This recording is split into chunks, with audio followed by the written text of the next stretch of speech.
મહત્વના સમાચારોથી કરીએ દિવસની શરૂઆત। મહત્વપૂર્ણ સમાચાર આવી રહ્યા છે હિંમતનગરથી।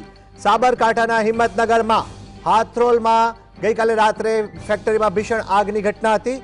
રાહતના સમાચાર, આગ કાબૂમાં આવી ગઈ છે। 7 કલાકથી લાગેલી આગ આખરે કાબૂમાં આવી છે। ખૂબ મહત્વપૂર્ણ સમાચાર હિંમતનગરથી આવી રહ્યા છે। આગ બુઝાવવામાં 4 લાખ લીટરથી વધુ પાણીનો મારો ચલાવવામાં આવ્યો હતો। 15 ફાયરની ટીમે ઘટના સ્થળે પહોંચી કામગીરી કરી આગને બુઝાવવાની કામગીરી કરી હતી।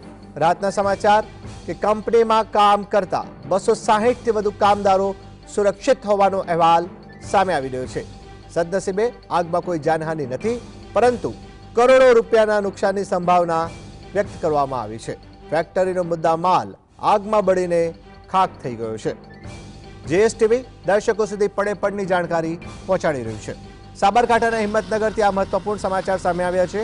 હાથરોલમાં આવેલી બીએમડી નામની લેધર શીટ કવર બનાવતી ફેક્ટરીમાં ગઈકાલે રાત્રે ભીષણ આગ લાગવાની ઘટના બની, જેમાં કરોડો રૂપિયાનું નુકસાન થયું છે।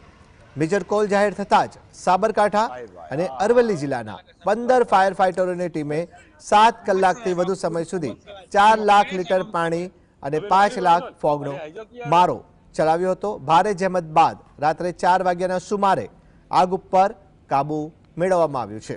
સદનસીબે કંપનીમાં કામ કરતા 260થી વધુ શ્રમિકો હતા, તેમને સુરક્ષિત રીતે બહાર તેઓ નીકળી જતા મોટી જાનહાનિ ટળી છે। 1 એકરમાં ફેલાયેલી આ ફેક્ટરીમાં બોઇલર અને મશીનરીને કારણે લાગેલી આ જે આગ હતી તેણે વિકરાળ સ્વરૂપ ધારણ કર્યું અને તમામ મુદ્દામાલ બળીને ખાખ થઈ ગયો છે। ત્યારે વહીવટીતંત્રના ઉચ્ચ અધિકારીઓ ઘટના સ્થળે પહોંચ્યા હતા, તેમણે નિરીક્ષણ કર્યું હતું, સમગ્ર સ્થિતિનો તાગ મેળવ્યો હતો। રાહતના સમાચાર, આગ ઉપર કાબુ મેળવી લેવાયો છે।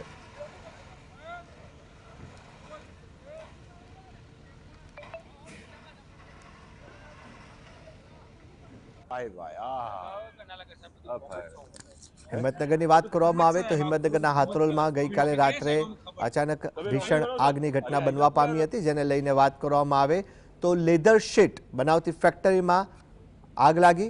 આગે વિકરાળ સ્વરૂપ ધારણ કર્યું। જીએસટીવીની સ્ક્રીન ઉપર દ્રશ્યો જોઈ શકાય છે। આગનું ભયાવહ સ્વરૂપ કેવું જોવા મળી રહ્યું છે તે સ્પષ્ટ જોવા મળી રહ્યું છે। જોતજોતામાં આગ પ્રસરી જતા લેધર શીટની કવર બનાવતી ફેક્ટરી હતી, એટલે ભીષણ આગનું સ્વરૂપ જોવા મળ્યું। ત્યારબાદ આગને બુઝાવવાની કામગીરી કરવામાં આવી હતી। રાહતના સમાચાર એ છે, આખરે આગ ઉપર સવારે 4 વાગ્યાના સુમારે કાબુ મેળવી લેવાયું છે।